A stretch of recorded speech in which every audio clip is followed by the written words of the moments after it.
আপনি যতই ভালো করে থাকেন চলেন বলেন না কেন, আপনি সমালোচনা থেকে বাঁচতে পারবেন। কিছু সত্য আছে, মানতে না চাইলেও মেনে নিতে হয়, বাস্তব।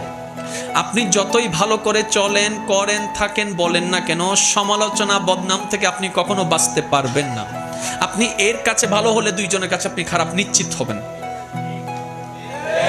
সবার সাথে কখনো ভালো থাকা যায় না, পৃথিবীর সবাইকে খুশি করা যায় না, কিন্তু আমরা বোকার মতো সেই মানুষকে বারবার খুশি করার জন্য চেষ্টা করতেই থাকি, অক্লান্ত পরিশ্রম করতে থাকি। শ্রদ্ধার সাথে বলি, মানুষকে নয়, ওই মানুষের রবকে খুশি করার চেষ্টা করা দরকার। কারণ এই মানুষ কখনো আপনাকে আমাকে থ্যাংক ইউ না দিল, ওই রবের রহমত আমাদেরকে ভরপুর করে দিবে। সুবহানাল্লাহ। তাহলে সমালোচনা, বদনাম আপনি যদি মনে স্থান দেন, আপনার মন বারবার আঘাতপ্রাপ্ত হবে, কষ্ট পাবে। তাহলে যেই জিনিস আমাকে বারবার আঘাত দিবে সেটা আমার রাখার দরকার নাই। সেজন্য সবাইকে শুধু ক্ষমা